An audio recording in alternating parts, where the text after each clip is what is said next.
This is just a bird on a wire. I took it while out walking the dog. It's not a masterpiece. In fact, nothing in this picture is interesting. That's the whole idea. How do you take seemingly boring subjects and try and turn them into something interesting using composition? But instead of waiting for something more interesting to shoot, here's what we're going to do today. We're going to take the subject off the table on purpose. Every photo in this video is something genuinely pretty boring. A bus stop, a crow, a crosswalk, a dead truck, and a stack of dishes? By the end of this video, I hope that you'll be able to walk down the most boring street in your town and come back with something interesting. Not because you found better subjects, but actually because you stopped needing them.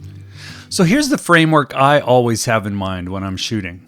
A photograph needs three things: a subject, a pleasing composition, and complementary light. Three legs. If you have one of them, you have a snapshot. Manage to get two of them and you'll have an average photo. But capture all three and that's where the magic happens. Most photographers who feel stuck are convinced that the problem is in the first one, the subject. So they plan trips, they buy gear, they wait for something more interesting to happen. They wait for something more interesting to shoot. But instead of waiting for something more interesting to shoot, here's what we're going to do today. We're going to take the subject off the table on purpose. Every photo in this video is something genuinely pretty boring. This means that the other two legs have to carry everything, and they can. There are 5 moves coming, and I'm going to tell you now the 5th one isn't a composition move at all, and that's kind of the twist, so stay for that one. Okay, move number 1. Look at this first. Really look. It's a bus stop. Well, it's not a bus stop, it's actually at a ferry terminal, but it's 5 plastic chairs nobody has ever really loved. So what's holding this frame together? Well, I think it's the repetition. The same shell shape 5 times marching across the frame. The subject of this photograph isn't the chairs, it's the rhythm. And here's the part that makes it even better. The morning light repeats every chair a second time in a shadow across the concrete. And this is a good one to remember because repetition is everywhere. Fences, windows, parked bikes, pallets behind a grocery store. And when something boring repeats, it stops being an object and it starts being a pattern. So try and shoot the pattern. Okay, move 2. And you've already seen this photo. It's the one from the start of the video. A crow. 1 wire, 90% empty sky. When I posted this, the honest question is, why would anyone waste this much of the frame on nothing? Well, it's because it's not wasted, it's spent. That's negative space. Emptiness used on purpose. All that quiet sky is exactly what makes a speck of a bird feel loud. If I'd zoomed in and filled the frame with a crow, that's a wildlife photo and not a very good one. But a small subject, huge silence around it, now it's a photograph about loneliness. So keep it in mind. Empty skies, blank walls, open pavement.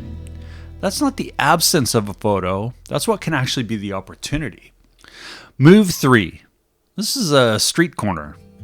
Nobody in it, nothing happening. This might be the most boring photograph ever taken until you stop reading it as a place. Look at what's actually in the frame. 1 yellow curve, 1 hard diagonal, a stack of white stripes. That's not a street corner, that's geometry that happens to be painted on the street. The move is to look at your scene and squint. Squint at the scene until the names of things dissolve and only shapes are left. If the shapes are good, the photograph can be good. And the city paints compositions for you every day, curbs and crosswalks and arrows and shadows. Stop only trying to photograph places and look for opportunities to photograph geometry. Okay, on to move number 4. This is a dead truck on the side of the road. And if I'm honest, this one doesn't quite feel boring. It feels kind of like a portrait. And why is that? Well, it's because it's shot head on, dead center. Symmetrical things, grills, garage doors, storefronts, front doors. they often have a bit of a face to them, and faces want to be photographed straight on, filling the frame like a passport photo. For these shots, it's important to move your damn feet. The idea is not to get it roughly centered, it's to get it exactly centered, and that requires that you move around the scene and get it right. Move until the two halves agree with each other. That precision is the difference between a snapshot of a truck and a portrait of one. Okay, before we move on, of all the 4 moves so far, repetition, negative space, shapes, head on, I bet you already are thinking of one that's sitting right down the street from you. If you are, tell me about it in the comments. I read all of them and I'd really love to know. All right, move number 5, the last photo, and the subject of this one is a stack of dishes in a restaurant stairwell. This is the one I'd frame on the wall, honestly, and here's the twist I promised. What makes this photograph has nothing to do with the composition. It's the third leg that I talked about earlier. It's light. One window, late in the day, raking light across those plates and turning a chore into something that looks almost holy. I didn't arrange anything. I just saw what the light was already doing. In fact, I was walking out of the restaurant, and when I saw it, I stopped in my tracks. I took a few minutes to frame it the way that I wanted, and the waiter was literally laughing at me. Now, if you remember one thing from this video, make it this one. You're never photographing things. You're only photographing light on things. The dishes were always there. The window was always there. The photograph only existed for about 20 minutes that day because then the sun moved and it was gone. All right, so there you have it. 5 moves, 0 interesting subjects. Composition requires repetition, negative space, shapes, seeing things head on, and using light as that finisher. Hey, feel free to even screenshot this as a reference. It's great to use it as a reminder. Okay, so now the part that's actually going to make you all better. I challenge you. This week, go out and shoot the most boring thing on your street. Try and take one photo using one of these moves. And if you're on Instagram, post it and tag me.